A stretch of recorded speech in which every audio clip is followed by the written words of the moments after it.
Ya, saya ingin menyapa untuk pertama-tama terima kasih untuk Romo Johan mungkin sudah bergabung dengan kami untuk menyempatkan bisa berbagi sharing untuk sore hari ini yang mungkin di Roma masih siang sekitar jam 11 siang.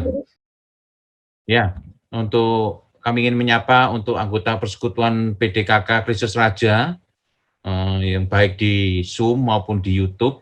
Welcome, sehat-sehat ya, semuanya baik-baik ya. Puji Tuhan, kita bisa bergabung. Ini yang kedua, kita bisa menyapa, saling menyapa, dan kita bisa saling belajar firman Tuhan untuk sore hari ini. Dan juga untuk beberapa dari ME, mungkin ada yang bergabung ya. Welcome juga dari seksi pembinaan, seksi keluarga, siapapun yang bisa bergabung untuk sore hari ini, saya ucapkan selamat datang. Terima kasih untuk bisa bergabung dengan kami semua. Dengan senang hati kita bisa belajar sama-sama. Dan puji Tuhan, kita semuanya dalam keadaan sehat ya, luar biasa. Ya baik, kasih dalam Tuhan. Kami terus untuk berusaha supaya bisa melakukan pertemuan setiap bulan, at least 1 kali untuk kita bertemu, saling menyapa, belajar firman Tuhan. Nah, itulah yang keinginan daripada persekutuan kami, yaitu dari gabungan ini, untuk kita sama-sama, ayo kita maju di dalam Tuhan, ya, kita saling menguatkan, saling belajar, dan yang penting adalah sapaan, kita bisa menyembah, kita bisa memuji Tuhan. Itulah yang kunci yang penting, bahwa kita bersyukur kalau kita masih diberikan kesehatan sampai hari ini, kita masih bisa menyembah dan memuji Tuhan. Dan baiklah, saudara-saudari kasih dalam Tuhan, kita akan segera mulai acara kami dengan pujian dan penyembahan. Dan puji Tuhan, kami dibantu dengan saudari Lina dan kawan-kawan untuk bisa membawakan pujian untuk sore hari ini. Ya, kami persilakan Lina, puji Tuhan, terima kasih. Ayo, mari kita menyembah bersama-sama. Amin. Oke. Ya, Tuhan, pada sore hari ini kita boleh bersekutu bersama ya. Kita boleh menyapa dulu, shalom, selamat sore teman-teman semua yang terkasih. Boleh memberikan lambaian tangan, boleh memberikan sign love, kasih. Selamat sore Romo Johan yang di sana. Selamat pagi, selamat bertemu di Zoom.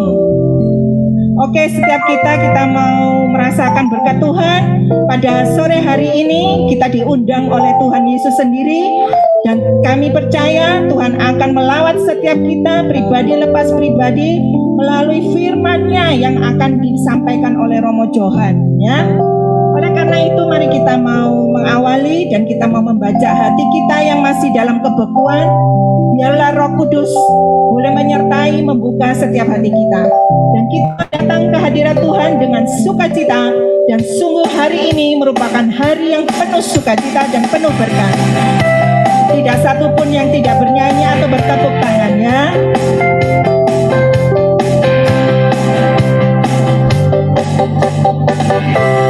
Hari ini hari yang telah dijadikan Tuhan, mari kita bersuka. Katakan hari ini hari yang telah dijadikan Tuhan, mari kita bersuka. Katakan semuanya di dalam Tuhan. Bersuka di dalam Tuhan, sama-sama bersuka dalam Tuhan, mari bersuka citalah, bersuka dalam Tuhan, sekarang bersuka citalah. Saya masih melihat ibu-ibu, bapak-bapak yang cemberut. Ya. Kita mau datang ke hadirat Tuhan dengan penuh sukacita. Kita mau senyum semuanya, hanya memberikan senyum Pepsodent pada sore hari ini. Sepakat ya? Biar kita awet muda. Apapun badai, apapun pandemi, kita boleh menghadang bersama Tuhan Yesus. Kita makan sama-sama, katakan bersuka.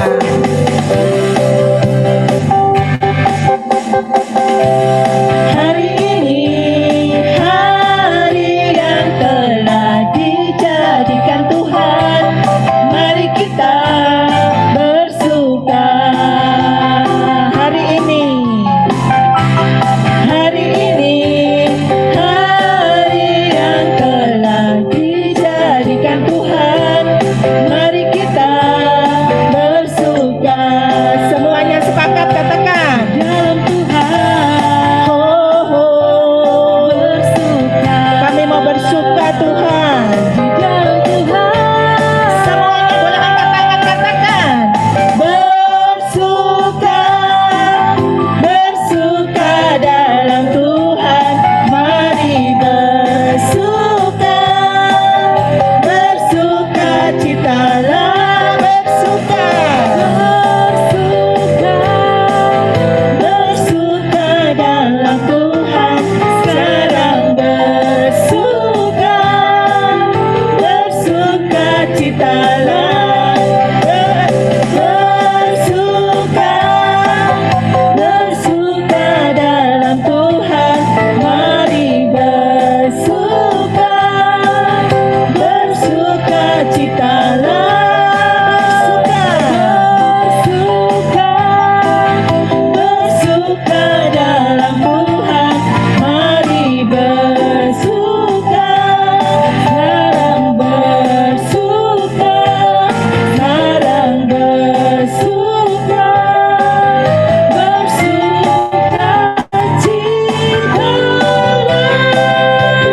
Semuanya tanpa kecuali boleh bersorak-sorai kemenangan pada hari ini. Terima kasih Tuhan Yesus, terima kasih. Mari Bapak Ibu, saudaraku yang terkasih di dalam Tuhan, sebelum memulai persekutuan doa pada sore hari ini, kita mengawali dengan tanda kemenangan yang diberikan oleh Tuhan Yesus sendiri. Dalam nama Bapa, Putra, dan Roh Kudus. Amin. Selamat sore ya Allah, Bapa, Putra, dan Roh Kudus. Terima kasih Tuhan untuk pemeliharaan-Mu. Terima kasih untuk penyertaan-Mu Tuhan. Sampai hari ini kami boleh ada sebagaimana kami ada Tuhan.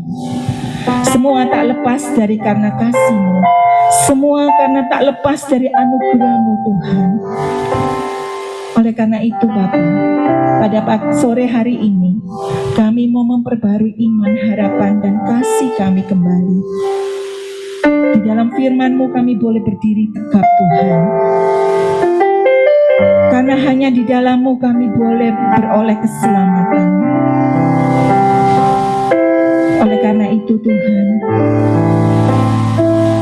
kirimkanlah Roh Kudus-Mu sendiri untuk Engkau boleh menjamah setiap hati kami, sehingga kami boleh membawa firman-Mu itu menjadi rema di dalam kehidupan kami, senjata bagi kami untuk menghadapi setiap persoalan-persoalan hidup kami ini. Kami mau menghargai hidup kami ini Tuhan. Oleh karena itu kami datang. Kami mau katakan, Engkaulah perisai kami, Engkaulah kekuatan kami Tuhan. Hanya di dalam-Mu kami beroleh kekuatan. Terima kasih Tuhan, terima kasih. Engkaulah perisaiku saat badai hidup menerpaku. Firman-Mu di dalamku, pulih tenangkan setiap hati kami. Engkaulah perisai kami Tuhan.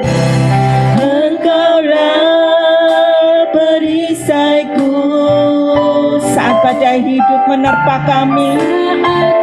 Kami tetap boleh berdiri tegap Tuhan bersama-Mu. Firman-Mu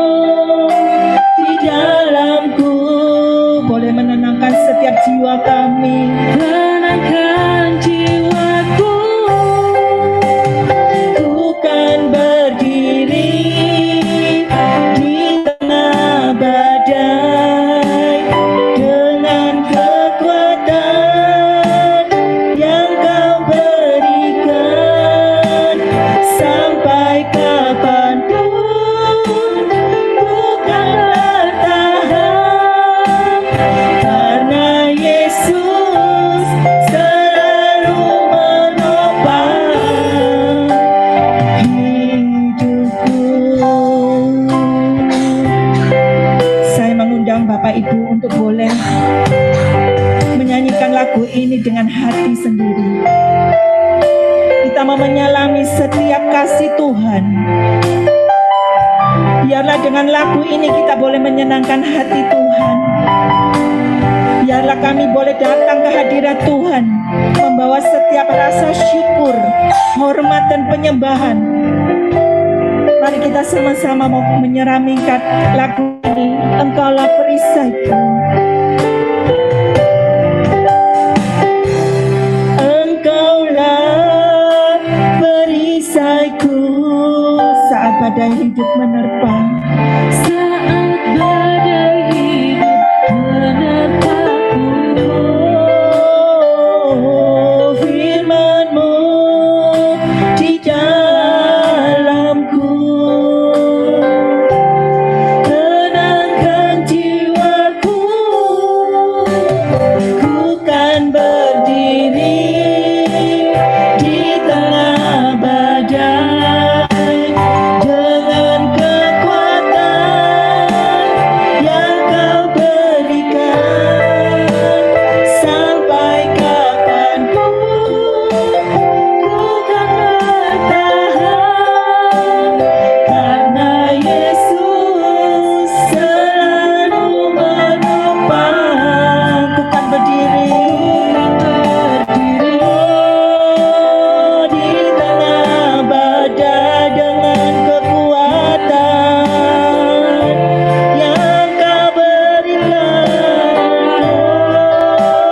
Sampai kapanpun ku kan bertahan, karena Yesus selalu menopang. Sekali lagi sama-sama katakan, bukan berdiri Tuhan, bukan berdiri menghadapi setiap pencobaan, karena Engkaulah kekuatan kami. Terima kasih Yesus, terima kasih. Oh, sampai kapanpun Kau kan bertahan, karena Yesus selalu menopang hidupku. Karena Yesus, karena Yesus, karena Yesus menopang hidupku. Karena Yesus, karena Yesus selalu menopang hidupku.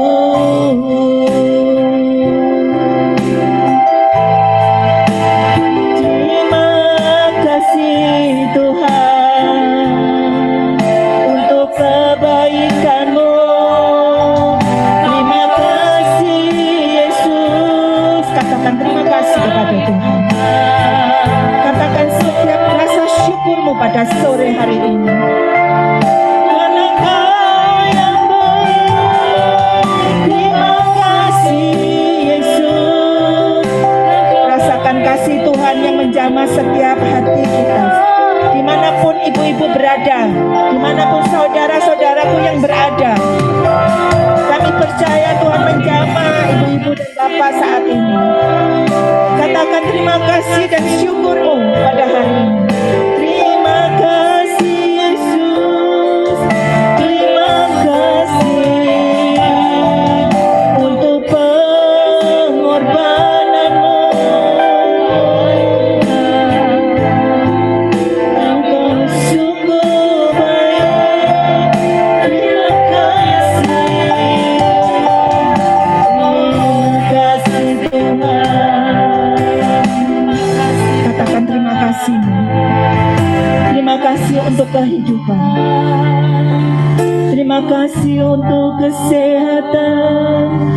Terima kasih Tuhan. Oh, Engkau yang baik Tuhan. Kami bersyukur.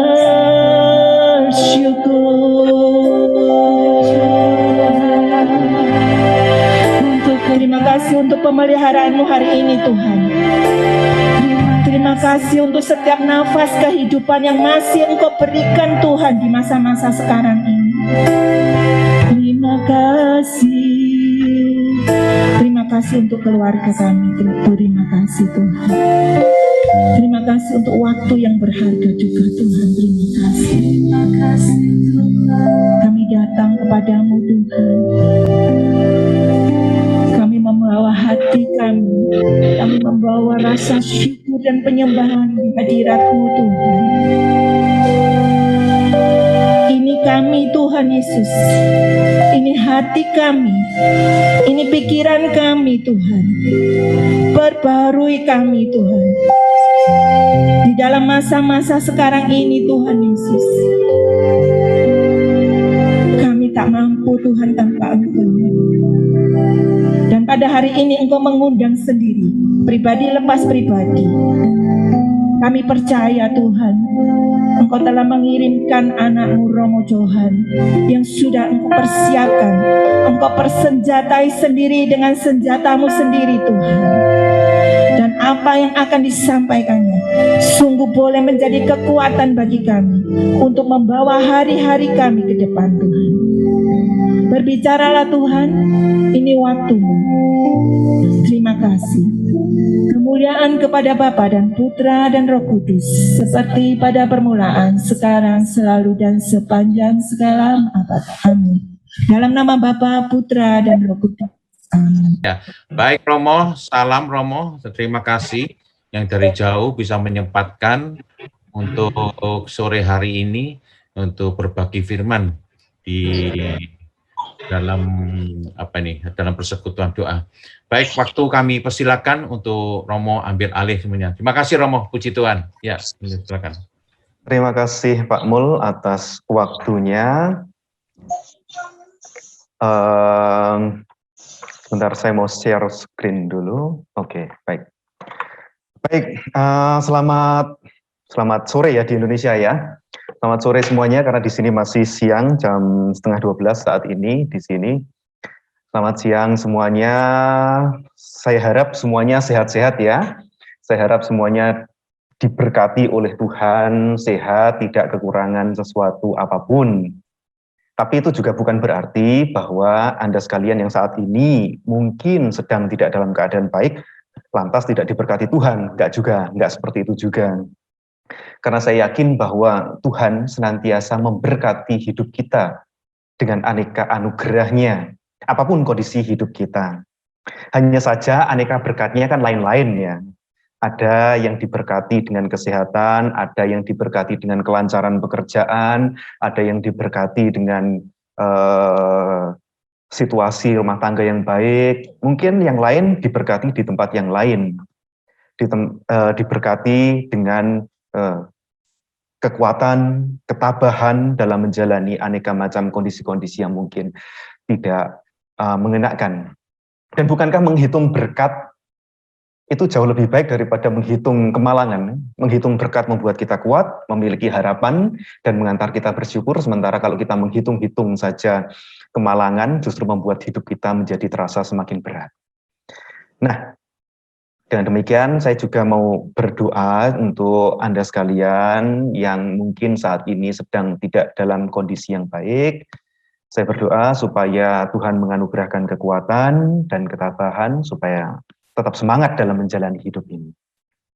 Nah, Ibu Bapak, saudari-saudara yang terkasih, seperti tadi sudah diberitahukan juga oleh Pak Mul, saya rasa semuanya masih ingat saya ya.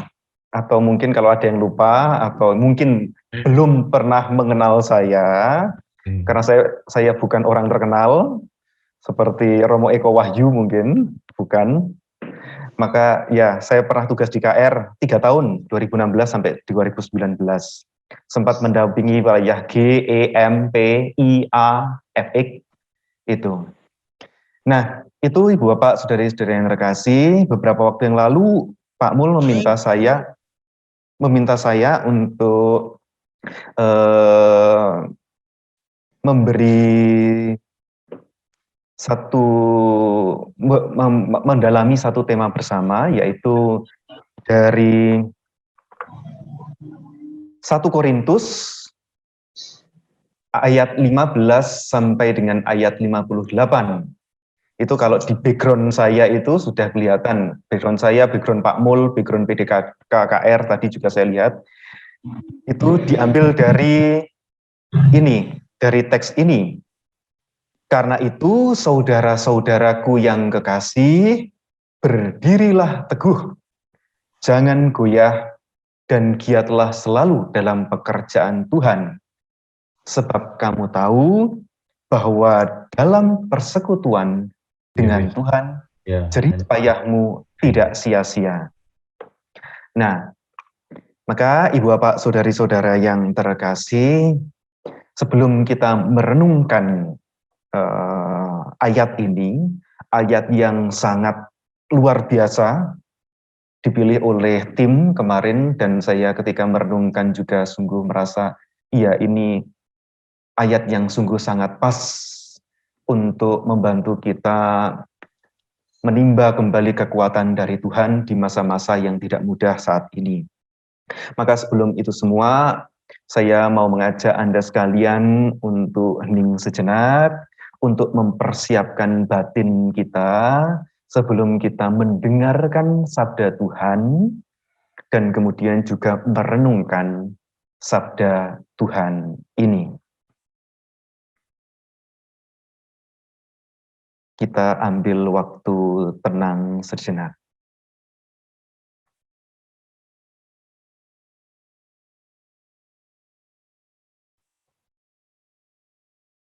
Pembacaan dari surat pertama Rasul Paulus kepada jemaat di Korintus, bab 15 ayat 50 sampai dengan ayat 58.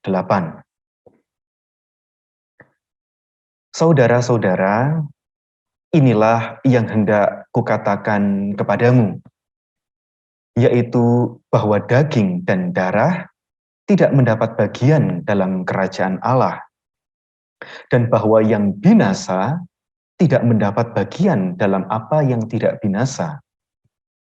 Sesungguhnya aku menyatakan kepadamu suatu rahasia. Kita tidak akan mati semuanya, tetapi kita semua akan diubah dalam sekejap mata pada waktu bunyi nafiri yang terakhir. Sebab nafiri akan berbunyi dan orang-orang mati akan dibangkitkan dalam keadaan yang tidak dapat binasa. Dan kita semua akan diubah.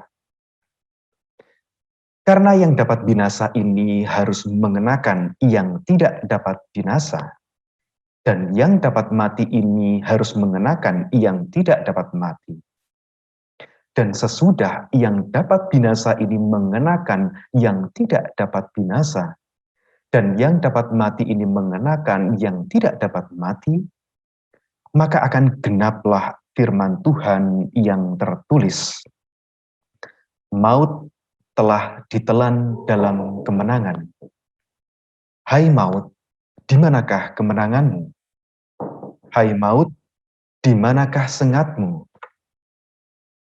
Sengat maut ialah dosa, dan kuasa dosa ialah hukum Taurat. Tetapi syukur kepada Allah yang telah memberikan kepada kita kemenangan oleh Tuhan Yesus Kristus Tuhan kita. Karena itu, saudara-saudaraku yang kekasih, berdirilah teguh, jangan goyah, dan giatlah selalu dalam pekerjaan Tuhan. Sebab kamu tahu bahwa dalam persekutuan dengan Tuhan, jerih payahmu tidak sia-sia. Demikianlah sabda Tuhan. Syukur kepada Allah. Ibu Bapak, saudari, saudara yang terkasih dalam Tuhan Yesus Kristus, ayat yang terakhir ini, karena itu saudara-saudaraku yang kekasih, berdirilah teguh, jangan goyah dan giatlah selalu dalam pekerjaan Tuhan, sebab kamu tahu bahwa dalam persekutuan dengan Tuhan jerih payahmu tidak sia-sia. Ini sebenarnya adalah seperti kalimat penutup, kalimat pamungkas dalam satu perikop yang sebenarnya panjang. Sebenarnya rangkaian perikopnya itu dari ayat 35 sampai dengan ayat 58 maksud saya. Dan tadi yang kita dengarkan itu adalah bagian kedua dari keseluruhan perikop panjang ini. Dan keseluruhan perikop panjang itu sebenarnya berkisah tentang kebangkitan badan. Mengapa kemudian Paulus menuliskan hal demikian? Dan mengapa kemudian Paulus juga menutup suratnya itu di bab 15 itu dengan kata-kata yang sungguh powerful. Berdirilah teguh, jangan goyah, giat selalu dalam pekerjaan Tuhan, dan bahwa dalam persekutuan dengan Tuhan jeripayahmu tidak sia-sia. Mengapa kemudian pada akhirnya itu ditutup demikian? Karena pada waktu itu, Ibu Bapak, saudari-saudara yang terkasih, di ayat 35, seperti yang bisa kita lihat, ternyata pada waktu itu jemaat di Korintus mendapatkan sebuah pertanyaan yang mungkin itu sangat sulit bagi mereka untuk bisa mereka jawab. Pertanyaannya ialah, bagaimanakah orang mati dibangkitkan? Dan dengan tubuh apakah mereka akan datang kembali? Dan pertanyaan itu menjadi pertanyaannya sangat problematis pada waktu itu. Nah, sebelum kita kemudian mengerti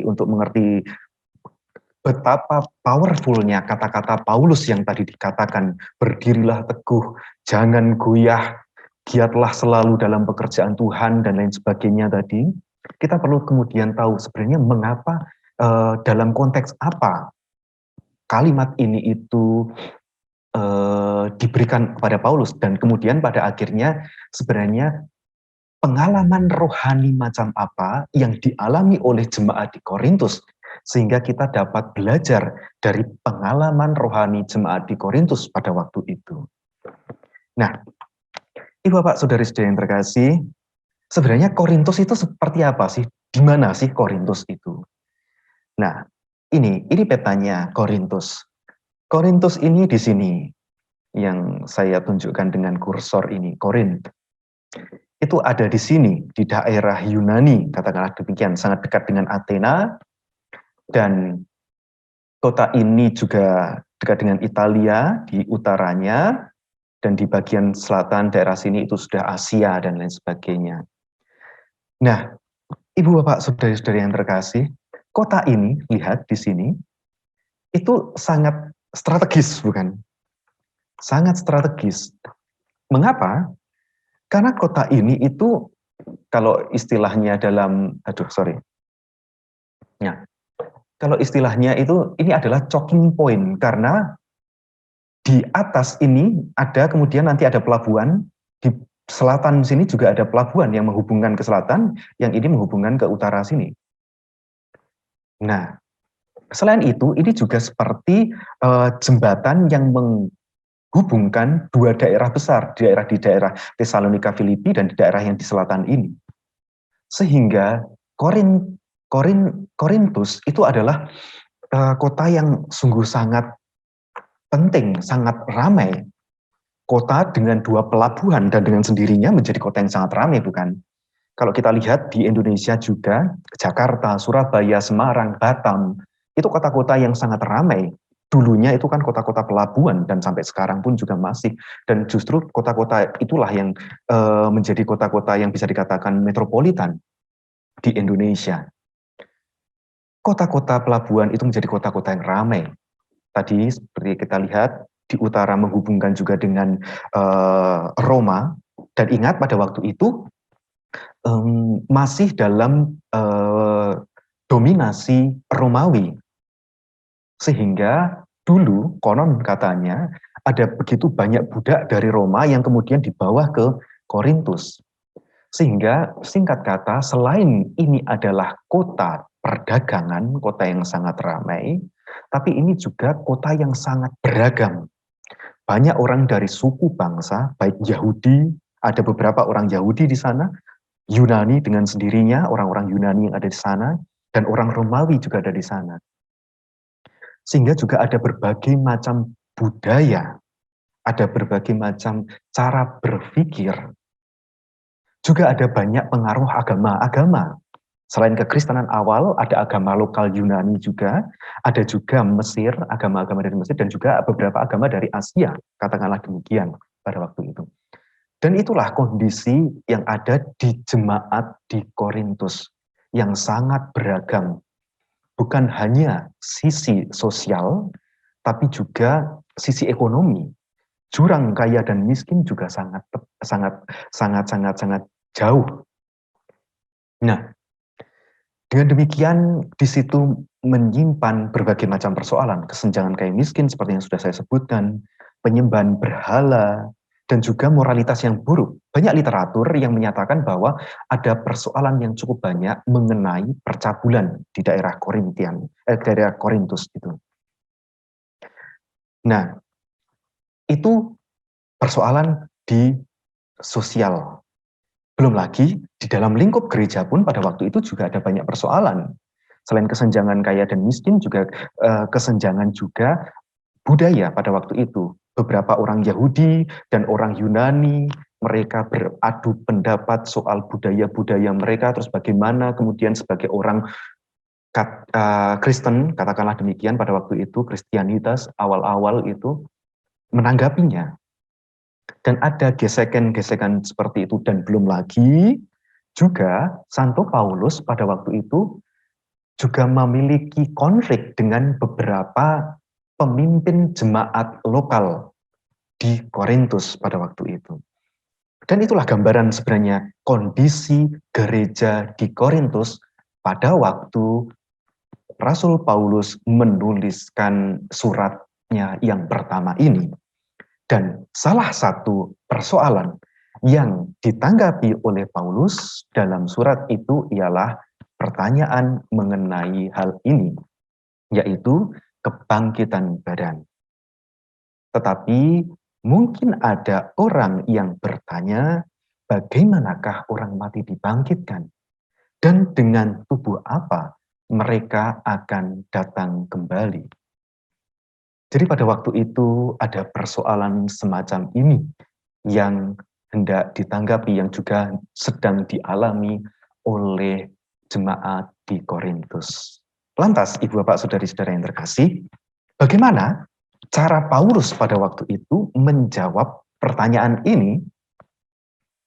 Dan kemudian bagaimana Rasul Paulus kemudian memberikan kata-kata yang powerful itu, dan apa maknanya itu semua, dan apa yang bisa kita pelajari bagi kita yang hidup di zaman sekarang ini, belajar dari pengalaman iman jemaat di Korintus. Nah, ini adalah jawaban dari Rasul Paulus pada waktu itu. Kalau memang orang mati itu bisa dibangkitkan, terus dia dibangkitkan dengan tubuh yang seperti apa? Nah, jawaban Paulus seperti ini. Ada dalam 1 Korintus bab 15 ayat 40, juga ayat 42 sampai 44, dilanjutkan dengan ayat 53 sampai 54. Dia mengatakan demikian, ada tubuh surgawi dan ada tubuh duniawi. Tetapi kemuliaan tubuh surgawi lain daripada kemuliaan tubuh duniawi. Demikianlah pula halnya dengan kebangkitan orang mati. Ditaburkan dalam kebinasaan, dibangkitkan dalam ketidakbinasaan. Ditaburkan dalam kehinaan, dibangkitkan dalam kemuliaan. Ditaburkan dalam kelemahan, dibangkitkan dalam kekuatan. Yang ditaburkan adalah tubuh alamiah, yang dibangkitkan adalah tubuh rohaniah. Jika ada tubuh alamiah, maka ada pula tubuh rohaniah. Karena yang dapat binasa ini harus mengenakan yang tidak dapat binasa. Dan yang dapat mati ini harus mengenakan yang tidak dapat mati. Dan sesudah yang dapat binasa ini mengenakan yang tidak dapat binasa, dan yang dapat mati ini mengenakan yang tidak dapat mati, maka akan genaplah firman Tuhan yang tertulis, maut telah ditelan dalam kemenangan. Dan itulah Ibu Bapak, saudari-saudara yang terkasih, jawaban Paulus kepada pertanyaan yang diajukan kepada jemaat di Korintus pada waktu itu. Dan apa sebenarnya yang hendak dikatakan oleh Paulus di sini? Bahwa badan yang dibangkitkan, kebangkitan badan yang diimani oleh jemaat Kristiani pada waktu itu ialah, dan saat ini juga masih, bahwa badan yang dibangkitkan bukanlah badan seperti yang kita lihat, yang bisa dipegang, dijiwit, digigit. Bukan seperti tubuh yang kita lihat di dunia ini, melainkan tubuh rohaniah. Itulah yang akan dibangkitkan. Dan itu semua terjadi karena Kristus sendiri, ia telah bangkit dari antara orang mati dan akan turut membangkitkan kita semua yang percaya kepadanya. Kita semua yang mendengarkan dan melaksanakan perintah-perintahnya. Atau dalam bahasa Paulus, kita semua yang berjerih payah dalam pekerjaan Tuhan. Itulah sebenarnya yang hendak dikatakan Paulus, dan itulah cara Paulus menanggapi pertanyaan mengenai kebangkitan badan. Lantas pertanyaannya, mengapa sih Paulus kok merasa perlu menanggapi pertanyaan semacam ini? Pertanyaan mengenai kebangkitan badan ini, bangkitan orang mati. Yang pertama, Ibu Bapak, saudari-saudari yang terkasih, persoalan yang dipermasalahkan di sini bukan persoalan yang sederhana. Ini menyangkut iman, menyangkut kepercayaan kepada Tuhan yang bangkit dan yang mampu membangkitkan. Singkat kata, ini adalah sebuah pertanyaan yang sangat pelik, sangat penting, sangat genting. Yang kedua, di sisi lain, satu pertanyaan, Ibu Bapak, saudari-saudara yang terkasih, itu bisa mengubah kehidupan orang. Satu pertanyaan itu bisa mengubah juga kehidupan jemaat. Bayangkan saja, apa kira-kira yang akan terjadi, yang terjadi pada mereka, pada jemaat di Korintus pada waktu itu, yang tidak bisa menjelaskan hal ini kepada orang-orang yang bertanya mengenai kebangkitan badan ini. Apakah mereka kemudian bisa cuek saja, alah, gak ngurus wes mete konopo, yang penting saya tetap beriman pada Tuhan. Apakah semudah itu? Bukankah mereka juga kemudian perlahan-lahan meragukan iman mereka? Bukankah kemudian kerap kali pertanyaan-pertanyaan itu juga kemudian membuat mereka bisa jadi, iya ya, terus gimana ya mengenai kebangkitan badan yang juga diwartakan oleh Paulus itu? Bukankah hidup beriman mereka yang semulanya indah, dijalani dengan kebahagiaan, penuh kebahagiaan, tetapi kemudian hanya karena mereka tidak bisa menjelaskan dengan kata-kata atas apa yang mereka imani, mereka kemudian kehilangan sukacitanya, mereka kehilangan kebahagiaannya, mereka goyah imannya. Bapak saudara-saudara kasih, bukankah kita juga sering mengalami hal ini dalam kehidupan kita? Kita menjadi goyah ketika kita ditanya oleh orang lain mengenai iman kita. Apalagi manakala kita tidak bisa menjelaskan apa yang kita imani. Gak usahlah dengan mereka yang berbeda keyakinan, dengan sesama anggota gereja saja, yang kemudian mungkin bertanya soal iman, tetapi kemudian kita tidak bisa menjawab hal itu. Kita kan kemudian juga meragukan kadar iman kita kerap kali. Dan bukankah pengalaman jemaat Korintus adalah juga pengalaman kita sendiri? Kita yang meragukan iman kita, manakala kita tidak bisa menjelaskan iman yang sudah kita hidupi selama sekian tahun. Ibu Bapak saudara-saudara yang terkasih, saya menjadi ingat ada seorang yang kemudian bercerita, dia seorang katekumen baru, katakanlah demikian, dia baru saja, saya lupa ingat dia sudah menjadi Katolik atau hendak menjadi Katolik, persisnya intinya dia masih di tahap-tahap awal menjadi seorang Katolik. Dan pada waktu itu dalam pergaulannya sehari-hari dengan teman-temannya, dengan keluarga besarnya, kemudian dia pun juga mendapatkan pertanyaan yang menyentuh sisi ini. Mengapa sih kamu memutuskan untuk menjadi Katolik? Emang apa sih bedanya dengan yang lain? Kenapa sih kamu kemudian kok memilih itu dan meninggalkan agamamu yang sebelumnya? Dan pada waktu itu orang itu bercerita bahwa saya pun juga merasa kemudian ragu dengan iman saya. Benar gak sih ini saya? Tapi pada waktu itu saya pun juga kesulitan, Romo, untuk menjelaskan apa yang saya yakini. Walaupun juga banyak hal yang belum saya ketahui. Dan bukankah memang itu menjadi sangat yang sulit? Apakah kemudian juga setiap dari kita juga tahu bahwa Tuhan Yesus itu satu kodrat dua pribadi, kalaupun tahu apa artinya Tuhan itu Tritunggal Maha Kudus dan apa artinya dan lain sebagainya. Kita pun juga kesulitan ketika harus menjelaskan hal demikian. Dan itu kemudian tak jarang kemudian juga membuat kita meragukan. Sakjane ini kalau saya beriman menjadi seorang Katolik itu benar sudah mendalam apa belum sih dan lain sebagainya. Dan itu juga yang dialami oleh orang yang tadi bertanya kepada saya. Dan kemudian saya menjawab dengan sederhana. Saya katakan, apakah ketika kamu tidak bisa menjelaskan mengenai apa yang kamu iman, lantas itu artinya bahwa kamu tidak beriman? Kan ya tidak. Bahwa ada hal-hal tertentu yang kemudian sulit untuk bisa kita komunikasikan.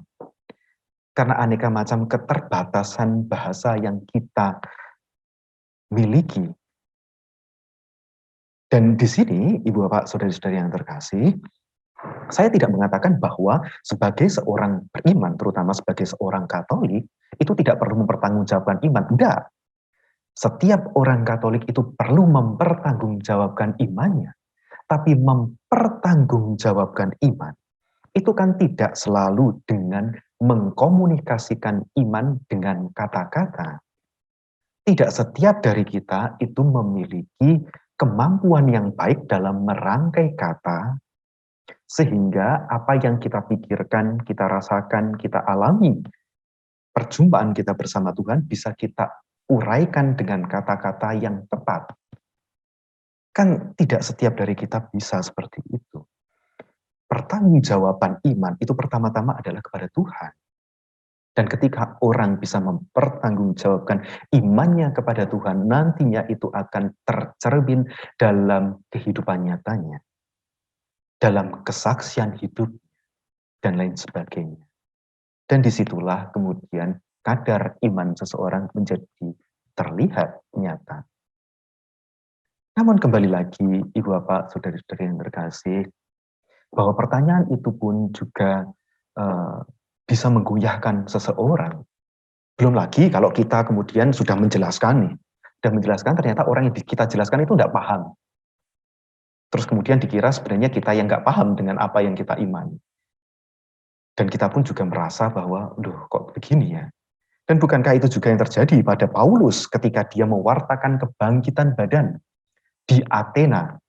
Ketika dia hendak mewartakan kebangkitan badan di Athena, dan kita tahu Athena itu adalah tempat yang dimana para filsuf itu juga banyak hadir di sana.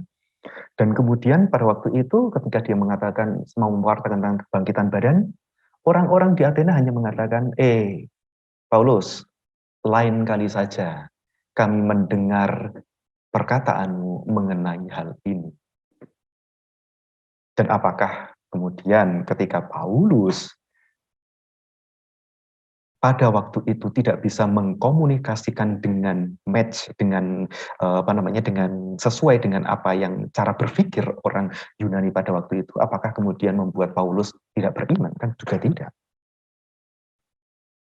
Dan itulah Ibu Bapak Saudari-saudari yang terkasih, kerap kali pertanyaan, sebuah pertanyaan itu bisa membuat orang goyah imannya, bisa membuat orang juga goyah melihat jati dirinya, melihat kehidupannya. Kalau kemudian ini dilepaskan dari konteks iman, tidak jarang dalam kehidupan sehari-hari pun kerap kali kita juga menjadi goyah kan, hanya karena pertanyaan-pertanyaan julid yang gak penting dari orang-orang sekitar kita. Gak jarang juga bahkan omongan-omongan atau pertanyaan-pertanyaan gak penting dari orang-orang itu bisa merenggut kebahagiaan kita dan kemudian mengubah langkah kehidupan kita berikutnya. Beberapa waktu yang lalu, saya nggak tahu apakah itu kisah nyata atau karangan atau bagaimana, tapi setidaknya itu mewakili atau mencerminkan ada kemungkinan bahwa itu juga dialami oleh orang-orang sekitar kita. Di situ pada waktu itu saya melihat di Instagram atau di Instagram saya kira. Pada waktu itu ada dikisahkan ada sepasang keluarga muda. Sepasang keluarga muda sudah menikah sekian lama tapi tidak segera dianugerahi anak. Awalnya tidak apa-apa, 2 bulan pertama sih oke. Terus kemudian lama-kelamaan pihak keluarga yang laki-laki itu mempertanyakan, loh ini jangan-jangan ini istrimu ini yang tidak bisa melahirkan anak.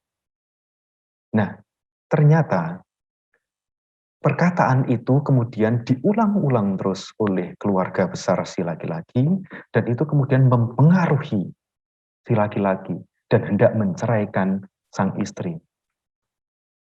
Pada waktu itu sang istri sangat-sangat kecewa, sangat-sangat sedih, katakanlah demikian, hingga akhirnya sang istri memutuskan untuk okelah kita cek ke dokter bagaimana. Dan setelah kemudian dicek, ternyata sang istri itu normal hanya karena sang suami spermanya itu ada kelainan, anomali katakanlah demikian. Dan apa yang terjadi, Ibu Bapak Saudari-saudara yang terkasih, sang istri pun kemudian oke, gak apa-apa. Saya menerima kamu apapun kondisi.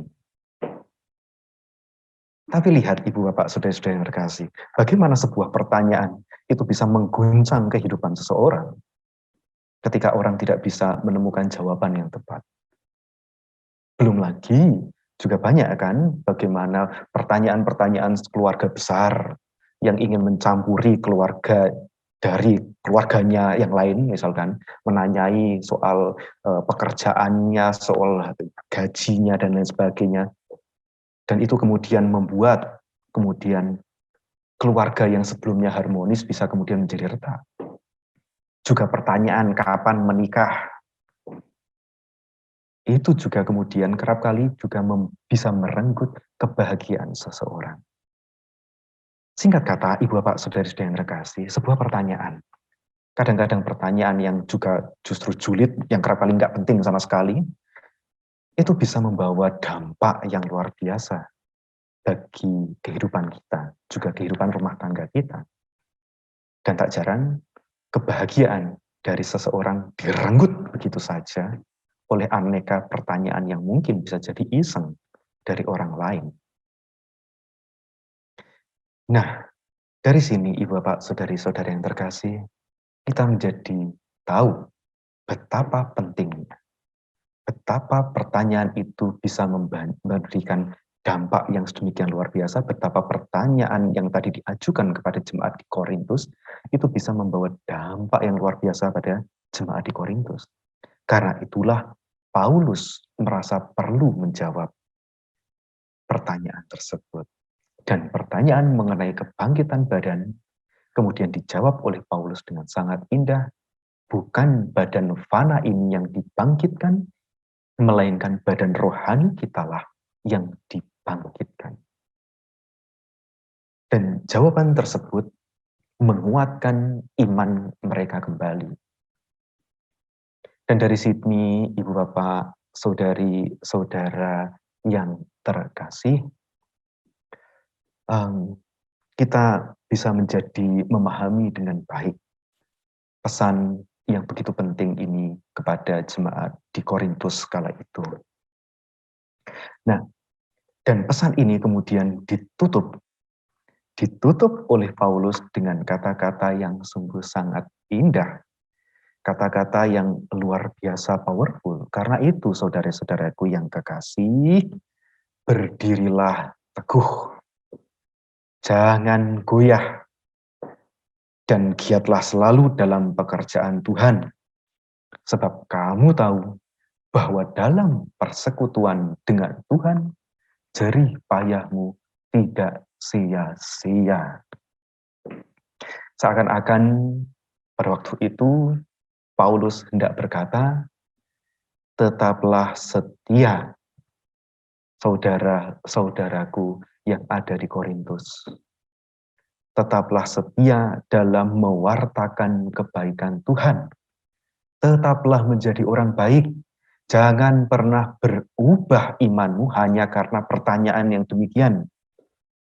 Justru pertanyaan demikian harusnya membuat kalian semakin yakin akan kuasa Tuhan Yesus yang mampu membangkitkan kita dari kematian. Dan jangan pernah lupa juga kalau dalam persekutuan dengan Tuhan, segala jerih payahmu tidak akan menjadi sia-sia.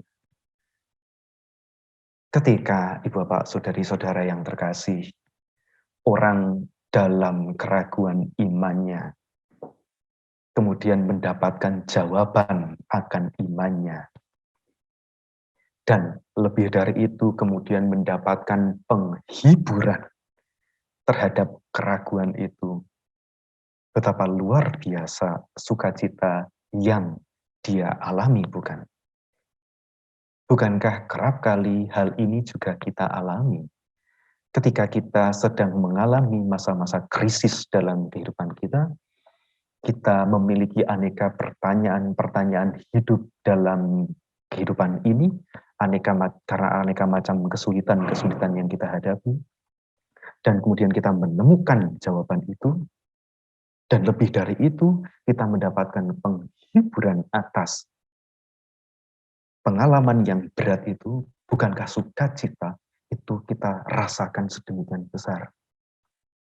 Bukankah kerap kali, Ibu Bapak Saudari-saudara yang terkasih, ketika kita memiliki persoalan dan kemudian ditanggapi oleh orang lain dengan cara yang benar, dengan cara yang tepat, dengan cara yang sungguh sangat menenteramkan batin kita, kita pun kemudian mendapatkan kekuatan yang luar biasa. Dan pada waktu itulah Paulus memperlakukan dengan tepat jemaat di Korintus. Dan pada waktu itu, jemaat di Korintus kita bisa rasakan bagaimana kira-kira yang mereka rasakan itu. Atas keraguan iman mereka, atas aneka macam persoalan yang mereka alami. Lantas, Ibu, Bapak, Saudari, Saudara yang terkasih, apakah kita juga merasakan getaran yang sama? Apakah getaran yang dirasakan oleh jemaat di Korintus oleh karena peneguhan yang diberikan oleh Paulus tersebut juga kita rasakan saat ini? Bagaimanakah dengan kita saat ini yang mungkin saat ini sedang mengalami keraguan iman? Entah karena aneka pertanyaan yang mungkin kita anggap atau kita rasa menyerang, yang kemudian membuat kita merasa kurang iman, entah yang mungkin mengalami keraguan iman karena masa-masa sulit, dan kemudian justru membuat kita mempertanyakan Tuhan. Dan kerap kali kan seperti itu, pertanyaan itu bisa jadi orang lain, tapi juga bisa jadi dari diri kita sendiri. Kita sendiri yang menciptakan aneka macam pertanyaan-pertanyaan yang melumpuhkan diri kita sendiri, entah iman kita, entah jati diri kita sendiri. Dan ketika itu muncul, Ibu Bapak Saudari-saudari yang terkasih, apakah Anda sekalian pada saat ini juga mendengar sayup-sayup suara Paulus yang berkata, "Karena itu, saudara-saudaraku yang kekasih, berdirilah teguh, jangan goyah, dan giatlah selalu dalam pekerjaan Tuhan. Sebab kamu tahu bahwa dalam persekutuan dengan Tuhan, jerih payahmu tidak sia-sia." Apakah Anda juga merasakan getaran yang sama dengan getaran yang dialami oleh jemaat di Korintus pada waktu itu? Atau mungkin Anda sekalian, kita sekalian yang saat ini sedang mengalami masa-masa yang tidak mudah karena pandemi ini, yang mungkin sedang berjibaku dengan persoalan ekonomi, atau yang mungkin juga sedang dalam masalah komunikasi dengan anggota keluarga sebagai efek dari pandemi ini juga. Apakah Anda sekalian juga sungguh-sungguh merasakan kekuatan dari kata-kata Paulus ini? Karena itu, saudara-saudaraku yang kekasih, berdirilah teguh, jangan goyah, dan giatlah selalu dalam pekerjaan Tuhan. Tetaplah berbuat baik, tetaplah bersekutu dengan Tuhan, karena dalam persekutuan dengan Tuhan, jerih payahmu tidak sia-sia. Apakah Anda yang saat ini sedang mengalami aneka macam persoalan di masa-masa sulit ini juga mengalami getaran yang sama, getaran peneguhan yang diberikan oleh Tuhan melalui surat Paulus ini? Atau mungkin Ibu Bapak, saudari-saudara yang terkasih, Anda sekalian yang mungkin pada saat ini sedang berjuang melawan sakit.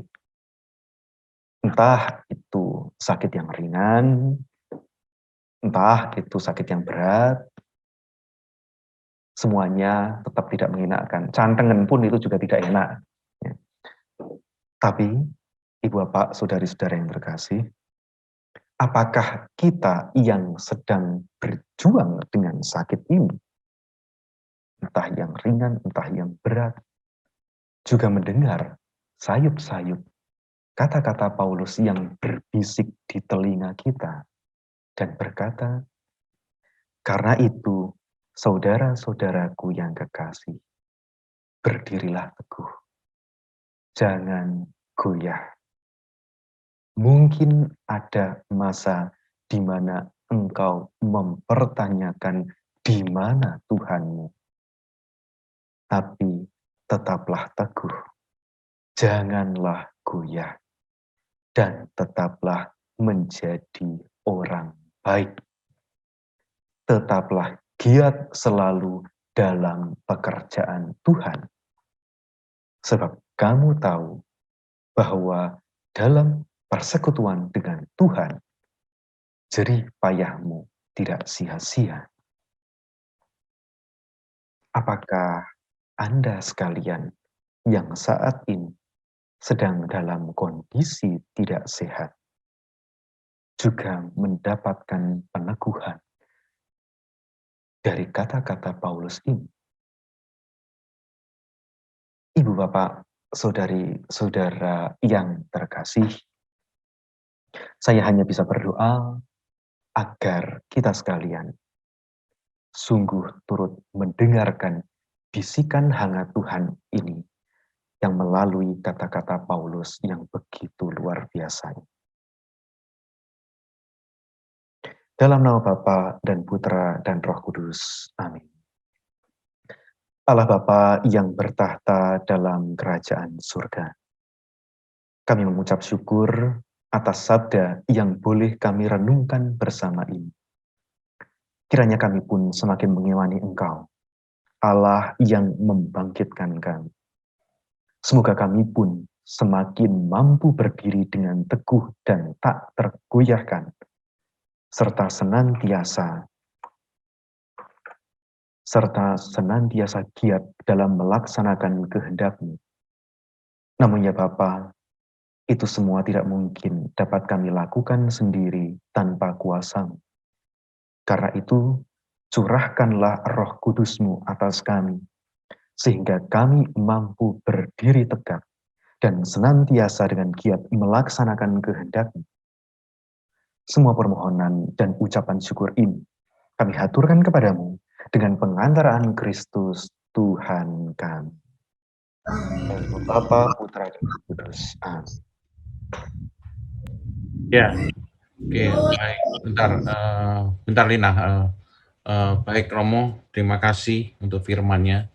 Saya rasa firman ini cukup dalam ya, saudara di dalam Tuhan. Kalau kita benar-benar kita renungkan bahwa kalau saya tarik garis benang merahnya, seorang, bisa dimatikan dulu, tidak mengganggu bentar ya. Oke, nah kalau saya tarik garis benang merahnya bahwa seorang Kristiani itu sudah dikatakan oleh Romo tadi bahwa tidak cukup hanya punya iman ya sebagai seorang Katolik maupun seorang Kristen, tapi perlu dipertanggungjawabkan atas iman kita ini kepada Tuhan ya. Ada suatu pertanggungjawaban yang harus kita lakukan, kita jalani dalam Kristiani ini. Untuk apa? Sebagai persiapan bahwa bukan badan tapi badan rohani yang akan dibangkitkan. Dan melalui firman yang diteguhkan tadi melalui Paulus di 1 Korintus 15:58 dikatakan, ayo berdiri teguh, ayo jangan goyah, terus giat dalam pekerjaan Tuhan. Apa pekerjaan Tuhan? Ya hari ini kita belajar, kita melakukan sesuatu yang baik. Tadi udah Romo katakan, terus bersekutu dengan Tuhan. Bersekutu dengan Tuhan, berbuat baik, itulah suatu pekerjaan di dalam Tuhan. Nah, juga diakhiri dengan semua persekutuan dengan Tuhan itu jerih payahmu tidak sia-sia. Mari saya ajak kekasih dalam Tuhan untuk sore hari ini kita tanggapi firman ini dengan baik. Kita akan tanggapi firman ini dengan benar untuk kita selalu bersekutu dengan Tuhan, berbuatlah baik. Dan sebagai akhir seperti dengan tema kita, jangan goyah, tapi tetap teguh. Amin. Baik, nah Bapak Ibu kasihan Tuhan, mungkin ada benih kasih yang mau Bapak Ibu boleh berikan untuk persekutuan kami dalam persembahan kasih di BCA 38805573334 atas nama Willy Harjono sebagai bendahara dari persekutuan kami PDKK Kristus Raja. Ya baik, untuk akhiri kita satu pujian lagi sebagai penutup. Nah nanti setelah satu pujian kita minta tolong untuk Romo berikan doa berkat. Mari Bu Lina, silakan. Terima kasih. Ya, terima kasih untuk waktunya. Kembali saya mau mengingatkan atas firman yang sungguh meneguhkan ya setiap kita semua merasa terberkati ya. Amin. Ya, aminnya yang keras dong. Oke. Bahwa kita sungguh boleh berteguh, berdiri dengan teguh dan jangan goyah di dalam setiap pergumulan. Sebelum saya menutup dengan satu pujian, biarlah lagu ini yang sungguh menggenapi di dalam firman yang sudah disampaikan oleh Romo Johan, bahwa kita mau berdiri teguh bersama Tuhan Yesus apapun persoalan kita. Sama-sama kita menyanyikan.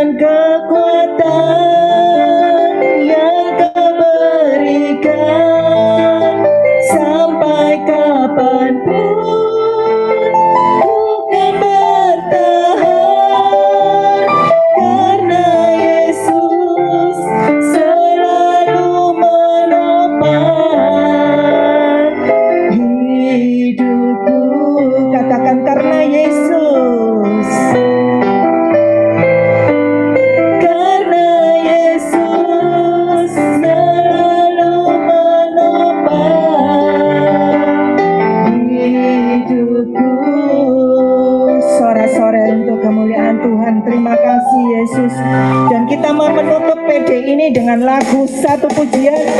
Kita mau bekerja di ladang Tuhan, apapun persoalan kita, karena kita percaya Tuhan akan memberkati setiap pelayanan kita. Amin. Dengan semangat sukacita kita menyanyikan, jangan lelah, jangan lelah, bekerja di ladangnya Tuhan. Roh Kudus yang beri kekuatan, jangan lelah, jangan lelah, jangan lelah, bekerja bersamamu Tuhan yang selalu mencukupkan atas segalanya. Katakan ratakan tanah, ratakan tanah bergelombang, timbullah tanah yang berlubang, menjadi siap dibangun di atas dasar iman. Ratakan tanah bergelombang, timbullah tanah yang berlubang, menjadi siap dibangun, menjadi siap dibangun di atas dasar iman. Ratakan tanah bergelombang, timbullah tanah yang berlubang, menjadi siap dibangun di atas dasar iman. Ratakan tanah bergelombang, timbullah tanah yang berlubang, menjadi siap dibangun di atas dasar iman. Menjadi siap dibangun, menjadi siap dibangun di atas dasar iman. Sekali lagi dengan semangat kita katakan, menjadi siap dibangun di atas dasar iman. Terima kasih sore-sore untuk kemuliaan Tuhan. Tuhan Yesus memberkati kita semua. Amin. Silakan Pak Mul, saya kembalikan waktunya. Ya, baik. Kita akan doa tutup dari Ibu Koni. Ibu Koni bisa bantu doa tutup dan nanti kita bantu doa berkat oleh Romo. Ya. Mari kita satukan hati kita dengan penuh rasa syukur. Kita tutup pertemuan PD kita pada sore hari ini. Dalam nama Bapa dan Putra dan Roh Kudus. Amin. Ya Allah, Bapa yang Maha Mulia, kami bersyukur atas terselenggaranya PD sore hari ini dari awal hingga akhir.